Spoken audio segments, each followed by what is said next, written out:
Welcome to another Chia Chat. Today we will be talking about an intense form of sadness called depression. Just like all the other emotions, everyone feels sadness. Depression is when you feel a sadness so heavy in your mind and body that you will need to work with a doctor or therapist to get it treated.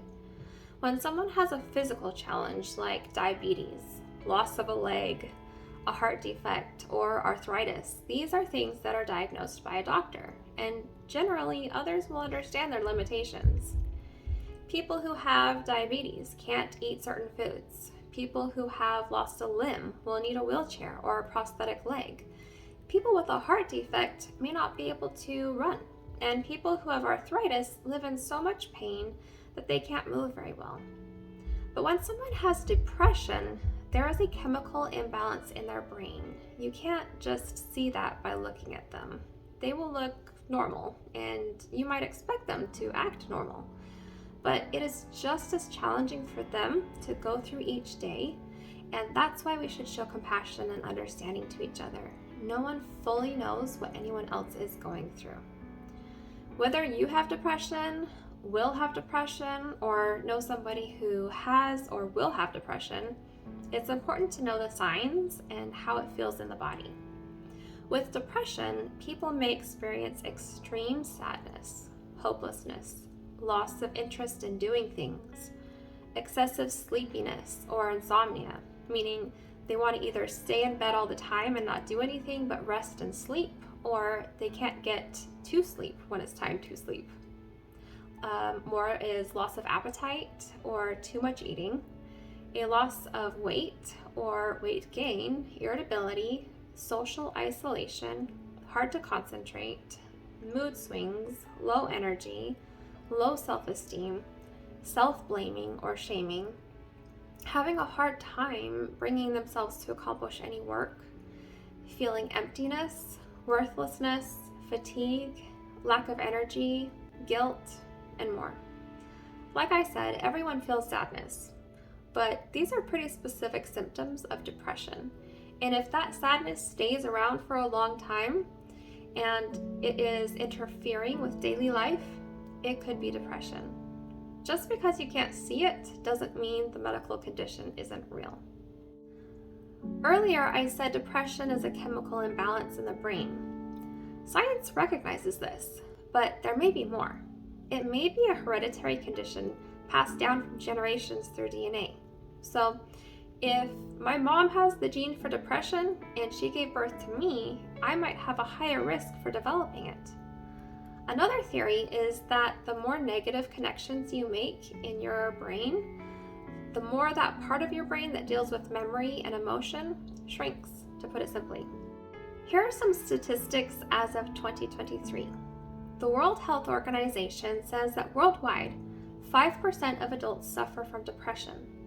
In the United States, a Gallup poll suggests that 17.8%, or almost 2 out of 10 adults, are dealing with depression. Mental Health America says that about 1 in 10, or 11.5%, or over 2.7 million kids and youth are experiencing severe depression, and the rates are climbing. So why are so many people depressed? Not only can it be something you are just born with, but Brainsway says that people aren't moving around as much anymore.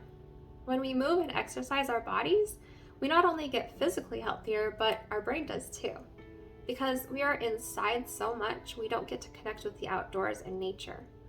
Many studies show that when we connect with nature, it helps with memory, focus and attention, relieves fear and stress, and helps your heart, blood pressure, and motivation. And I believe it does something amazing for our soul. Brainsway also says that people can experience depression when there is a sudden loss, change, or trigger in their life, and the grief and suffering lasts a little longer than expected. And even though social media is a great way to stay connected and share information and ideas, it is also a place for bullying, disconnection, stress, negativity, and dangerous behaviors. When I was growing up, speaking about depression or other mental disorders was taboo. meaning that it wasn't proper to talk about it, and people who did struggle with these things had to hide it for fear of judgment and shame.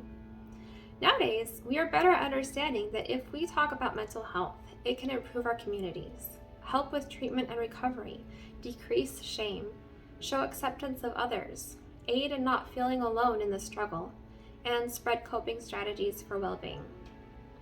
I'm going to be honest with you. I struggled with depression. I know what it feels like. I know that deep, dark place where you feel so sad, so empty, so worthless and hopeless. I never felt good enough, and I was chasing something I'd never have. To me, depression feels like my insides are crying, like I have a waterfall of tears flowing inside my chest. Throughout the day, it feels like I'm walking through water because it's that hard to move my body. In depression, I turn to food for comfort. If it's really bad, I end up not caring about anything, including eating. If you had asked me when the last time was that I truly felt happy, I would not have been able to give you an answer. And I experienced this for over a decade, maybe two. Then, almost 2 years ago, and after a lot of help from therapy, I made some changes in my life and let go of some things that I felt were holding my mind and heart hostage. I haven't felt depressed since then. I didn't think it was possible, but I have more joy than I ever have had in my whole entire life.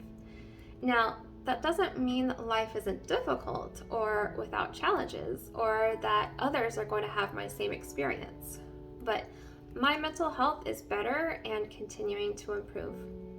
I'm learning new things and sharing with you so you can have education to cope and or empathize with others.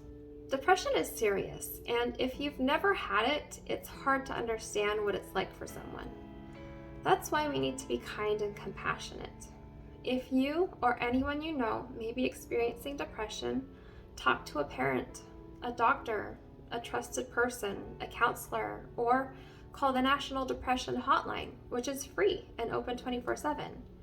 Their number is 866-629-4564. That's all I have to talk about with you for depression, and I will see you next time on another Chia Chat.